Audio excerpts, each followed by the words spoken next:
Hello, hello. This is day 71 of the Bible in a Year. I'm Father Mark, and God bless my parishioners as we hear today and listen to the book of Numbers, chapter 23, which is the continuation of the saga story of Balaam and his talking donkey. Well, the talking donkey kind of saved him, so he was able to arrive to a place where he would start to do these. Well, 3 times he would try to curse the Israelites, but he wasn't always able to curse them. He didn't say things. And then a 4th time he gives an oracle. So there's really 4 oracles or speeches or hexes that he tries to do on the Israelites. And the first 2, they say, are historical. That means they kind of state things about the blessedness of Israel during the Exodus and kind of the past. And then the 3rd and 4th sort of oracles or poems that he pronounces are eschatological. They're looking to the end or to the future of Israel, and also that there's going to be a prophecy of a star or a Messiah who would rise. And of course, that's a symbol of Christ, the Son of David, the Star of David. So we're going to hear about that in the next chapter. But here in chapter 23, in the first oracle, it has a little phrase there in verse 9, which is interesting. And it says that he sees the Israelites, a people dwelling alone and not reckoning itself among the nations. So that is very typical. That's a kind of a good summary of what Jewish people are. They're a people who, dress different, eat different, have different calendars, different customs, laws. And so they consider themselves very holy, and God considered them very holy. So they are really separate. And among all the nations, all the other nations are the same sort of, and Israel is different and unique. And, one thing we've been seeing here in the Old Testament is that sometimes God is asking the Israelites to wreak vengeance upon sinners. And, perhaps one explanation for that, or one way of kind of understanding it, would be that other countries would not be allowed to do that kind of thing. But since Israel is like the right arm of the Lord, it's like my firstborn son brought out of Egypt. And so maybe they're like God's tool for punishing, nations that have committed adultery or child sacrifice and all those things. So anyway, that kind of, I think, might help us to understand that it's not allowed for the rest of us, but for some reason Israel was commanded to do some of these things. That might be one explanation. All right, so now let's go to the book of Deuteronomy, and it's chapters 24 and 25. The chapter 24 begins with divorce, kind of talking about divorce. And it says, if a man marries a woman and finds some indecency in her, and it doesn't really explain what that is. Apparently it's not like something so bad as adultery, but it's something that could be, either fairly serious or kind of hardly serious at all, but depends on the different rabbis would interpret it differently. And there's famously in the seminary we always learned, and here in my footnotes in my Bible it says that there was 2 rabbis. There was Hillel and there was Shammai. And Shammai said that this kind of means immodest behavior, something like unchaste behavior. Maybe being flirtatious or, some sort of immodest dress or something like that. Something that's fairly serious or something like that. But the other Rabbi Hillel, was very lax and lenient, and he said that a man could divorce his wife for almost any reason whatsoever, including just ruining a cooked meal, like, cooking a bad dinner. And so that was the question they asked Jesus, we know. Can a man divorce his wife for any reason whatsoever? And that's when Jesus, as my footnote says here, Jesus revoked the Mosaic permission for divorce and restored the original standard of a lifelong marriage. And he explained that Moses allowed a decree of divorce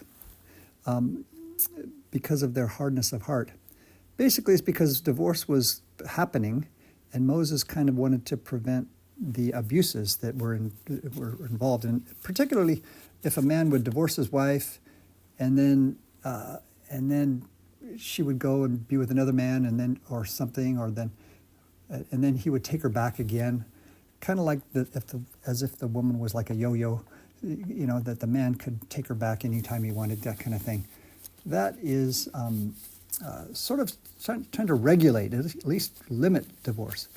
So this book of Deuteronomy is not throwing open the doors wide to say that divorce is great or good, but it's just saying that we need to regulate the practice and limit the abuses involved with divorce.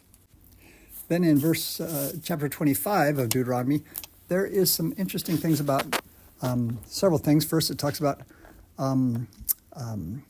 you shall not muzzle an ox while it treads out the grain, as Father Schmitz explained, and that's been kind of used to describe. St. Paul used it, in fact, to say that it's an apostle or a priest or a clergyman has a right to to be paid or to have a standard of living.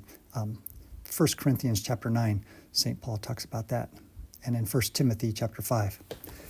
All right, and then verse 5 begins this section here about levirate marriage, which basically means that if a man is married to a woman and he dies, the man's brother should marry the woman if the woman didn't have any children from the brother. So it's kind of a way to take this widow and enable her to have children from her first husband, and so that her first husband would kind of have a posterity, and his name and his estate would go to his children. And it's a strange sort of a belief, but it's based on this belief that the Israelites at that time didn't have a clear idea of heaven. They kind of thought that this life is it, and so if you're blessed, you just live for many years, and that's how God blesses you, and you're wealthy and you're blessed that way.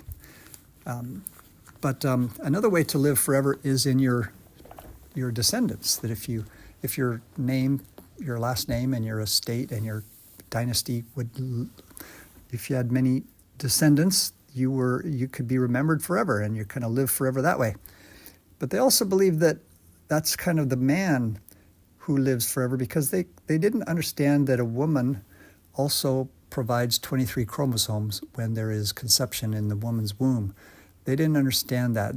They thought that the man kind of deposited the little baby in the woman's womb, and she's a glorified incubator, and the woman just bears the man's child. And so it's the man who kind of lives forever in his descendants and not the woman. It's basically an anatomical error that led to an attitude and a feeling that it's really wrong to that a man has this ability to live forever by having lots of children, whereas a woman doesn't have that hope or possibility. It's kind of odd, of course, but it led to some of these laws that they had. For example, sometimes they were very zealous about stoning a woman who commits adultery, but not so much a man who commits adultery. Why is that? Well, because if a woman has relations with another man and she gets pregnant from that other man, he's offering eternal life or succession to that other man and not to her husband. So it's a real offense, supposedly, against the husband. And the little funny verse 11 and 12 here that has this kind of strange story about two men who are fighting, and the woman tries to stop it by seizing the man's private parts. And presumably what it means here is that the woman is causing this man to be sterile, that he couldn't have children. And that's a huge thing, because now this man can't kind of live forever by having lots of children. So therefore, the punishment was so severe that they would cut off her hand because she did that. That's kind of one explanation. And it's because of that kind of strange biological error that they had in mind at that time. All right, so those are the reflections that Also, verse 15 talks about how have to have not cheat people by having weights and measures that are wrong when you trade with others.